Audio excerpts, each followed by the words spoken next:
Yeah, I think it's like a car show career day. You get to look at these cars that you don't really see. We want to help our kids dream big, so we want to show them what all is out there. You see, all right, we clip our harness in right there and right there. I think you step on these and then you climb in. I'm sitting in the front of the ambulance. The SWAT. Officer Bryant's car. My feet can't touch the pedal, so probably sit up here. What's that your kids are for? And how do you breathe it in back? What's that? What's that? What is that? They explode with happiness and pleasure when they come outside. And You can hear them coming out. you can. Cool to see all this shiny stuff. Good job. Find your step. Always find your step. Good job, man. That's a great job, dude. When I'm bigger, I'll be able to drive this ambulance. I think it would be very fun to be driving this. There's a semi. It sounded like a loud pig noise.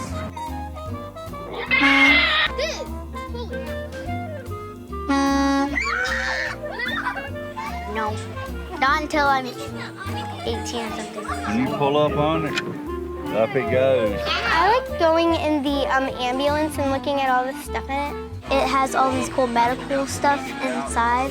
They let us go in the back and see what's in there. It's gonna be loud and it's gonna be dusty, but that's cool, right? All right.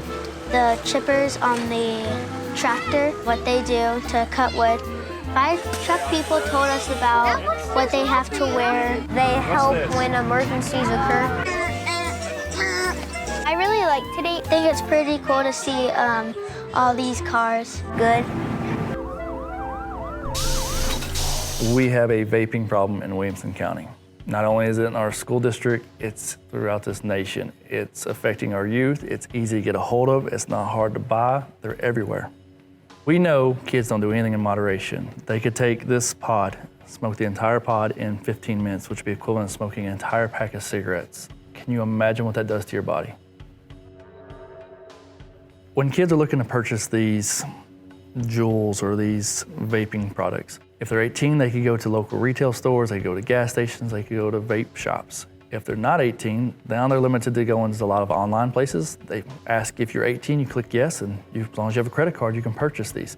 You can purchase from other kids, you can purchase from online auction sites like eBay. It is easy to get these devices. So most parents would most commonly find probably the Juul. Juul is the most common one we find in the schools or in the kid's car. It's battery operated, it has to be charged. It has a magnetic USB that has a little cap to it. It plugs into a computer or it can plug into one of the wall outlets and it'll sit there and charge. So it has an internal battery that operates when an individual takes a draw or pulls air through the device, through like the little mouthpiece. So when it's actually connected, they actually draw air through the mouthpiece, which activates the battery and activates the coil inside. So the majority of these do not put off a large vape cloud. It's not like with traditional smoke where you'd see a white puff of cloud of air go off of their mouth. It's actually low amounts of vape, so you would not see it. A lot of kids will actually hide it in their sleeves, go up to their mouth and put their sleeve back down.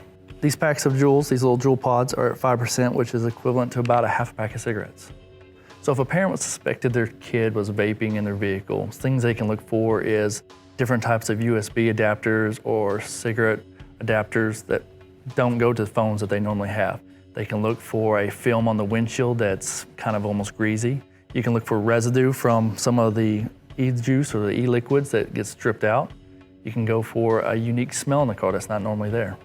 So on the older vehicles where the cigarette lighter would be, they'll actually take a USB adapter that plugs into it, and they'll take whether it's a Juul microcharger that plugs into it that would sit on top, or if they would take the cigarette adapter with USB and they take just a regular cell phone with a micro USB, and they plug it into their devices, which has the ports on the bottom or the sides. If it's a newer car, they won't have a cigarette adapter. They'll actually just have USB adapters where they just plug into it and you can plug straight into the car or cable-wise. So here's some things you can look for in your house. If the room is smelling very fruity, very sweet, and it's not the normal smell from that room, if you are finding random USB cables that don't go to the phone that they normally carry, or if you're finding random USB cables or USB plugs for items that they're not used to having, if you are finding odd-end pod cases, a lot of people don't know what these are. These are just jewel pods. Another way is if they're irritable.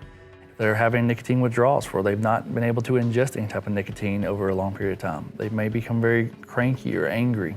If you're finding things like that in the home, your kid could be vaping. Parents, remember, together we can make a difference.